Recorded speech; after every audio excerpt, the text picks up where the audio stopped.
मध्य प्रदेश के लिए कहा जाता है कि जिसने मालवा जीता, भोपाल की कुर्सी उसी की होती है। राहुल गांधी की यात्रा मालवा और निमाड़ के इलाके से होकर चल रही है। इसमें मालवा पर खास फोकस रखा गया है। मालवा पिछले कई दशकों से ज्यादा समय से बीजेपी का गढ़ बना हुआ है। पिछली बार कांग्रेस काफी हद तक इसमें सींध लगाने में कामयाब रही थी, लेकिन वो उसे बरकरार नहीं रख पाई। पिछली बार चुनाव में कांग्रेस ने मालवा की 50 में से 26 सीटें जीती थी, वहीं निमाड़ की 16 में से 10 सीटें जीती थी। और अब राहुल एक बार फिर से लोगों में कांग्रेस के प्रति विश्वास कोशिश कर रहे हैं। और ये यात्रा बेरोजगारी के खिलाफ और जो महंगाई बढ़ रही है उसके खिलाफ। मैं ज्यादा पॉलिटिकल मुद्दे इस यात्रा में रेज नहीं करना चाहता हूं और इस यात्रा को मैं डाइवर्ट नहीं करना चाहता हूं। जो जनता कह रही है और जो फीडबैक हमें मिल रहा है उसके बारे में हम आपसे जरूर बात कर रहे हैं। जो तपस्या करता है वो इसलिए तपस्या नहीं, किसी कारण तपस्या नहीं करता है कि मैं वो चाहता हूं या वो चाहता हूं या वो चाहता हूं। मुझे कोई इंटरेस्ट नहीं है। मुझे लगा कि इस देश में जो नफरत और हिंसा फैलाई जा रही है वो इस देश के लिए खतरनाक है। कांग्रेस इस यात्रा के जरिए प्रदेश में समाज के हर वर्ग तक पहुंचने की कोशिश कर रही है। इसके लिए उसने प्रतीकों को चुना है, चाहे वो राहुल गांधी का टंटिया भील के गांव में जाकर उन्हें श्रद्धांजलि देना हो या फिर संविधान दिवस के मौके पर संविधान निर्माता बाबा साहेब अम्बेडकर की जन्मस्थली महू में जाकर उनकी प्रतिमा पर माल्यार्पण कर उनके स्मारक का दर्शन करना। मध्य प्रदेश में आदिवासी तबके की अच्छी खासी आबादी है। मालवा निमाड़ के अलावा छिंदवाड़ा, रतलाम, झाबुआ जैसे इलाकों में इनकी खासी मौजूदगी है। आदिवासियों में भीलू की संख्या और प्रभाव दोनों है। ऐसे में टंटिया भील के प्रति राहुल का सम्मान उस तबके तक पहुंचने की कोशिश के रूप में देखा जाना चाहिए जहां राहुल गांधी और प्रियंका गांधी ने उनके पारंपरिक हथियार धनुष को चलाया।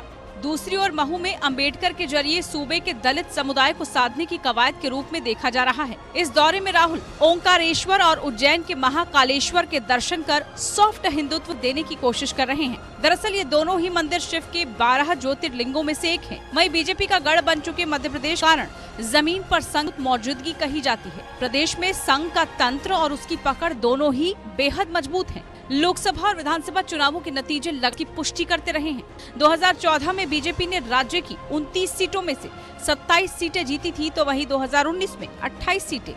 इसी तरह से पूरी ताकत लगाकर भी कांग्रेस 2018 के विधानसभा चुनाव में 230 सीटों वाली असेंबली में आधे सफर का आंकड़ा पार नहीं कर पाई, वहीं 114 पर अटक गई थी।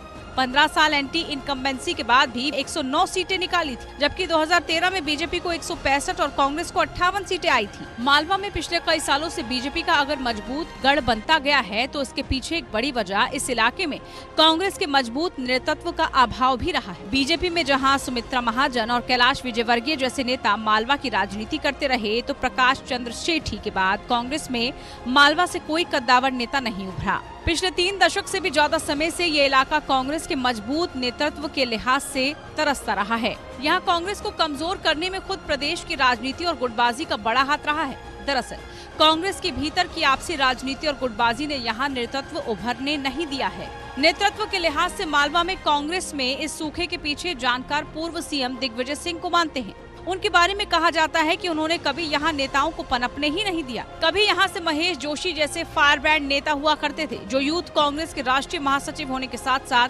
संजय गांधी के बेहद करीबी थे। माना जाता है कि दिग्विजय सिंह की वजह से वो भी आगे चलकर हाशिए पर जाते रहे। उनके भतीजे अश्विन जोशी भले ही इंदौर की एक सीट से 2 बार के विधायक रहे हों, लेकिन प्रदेश स्तर पर उनकी खास पकड़ नहीं बन पाई।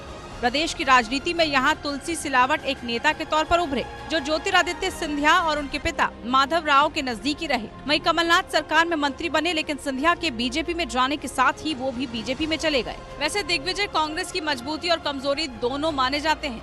जहां बीजेपी चुनावों में लोगों के बीच दिग्विजय सिंह के 10 सालों के कुशासन का डर प्रचारित करती है, तो वहीं दूसरी तरफ सिंह अकेले एक नेता हैं जिन्होंने देश के हर गांव में अपने कार्यकर्ताओं का नाम मुंह जुबानी याद है। वो पार्टी को जिताने का मादा रखते हैं। पिछली बार नर्मदा परिक्रमा हो या कमलनाथ के साथ मिलकर पार्टी का प्रचार, सिंह ने अपनी कड़ी मेहनत से पार्टी मुहाने तक पहुंचाया था। फिलहाल राज्य में राहुल की यात्रा को जो प्रतिक्रिया मिल रही है वो काफी उत्साहवर्धक लग रही है। पार्टी के भीतर भी इसका सकारात्मक प्रभाव हुआ है। विशेषज्ञों का मानना है कि गुटबाजी, कलह और हताशा से गुजर रही कांग्रेस के भीतर आम कार्यकर्ता का आत्मविश्वास लौटा है। खासकर राहुल गांधी को लेकर काडर में भरोसा बढ़ा है। अब कांग्रेस को इस नए उपजे आत्मविश्वास को जनता तक ले जाना होगा और इस प्रक्रिया को विधानसभा और उप 2024 में होने वाले लोकसभा चुनावों तक बरकरार रखना होगा। Bureau report, APN news.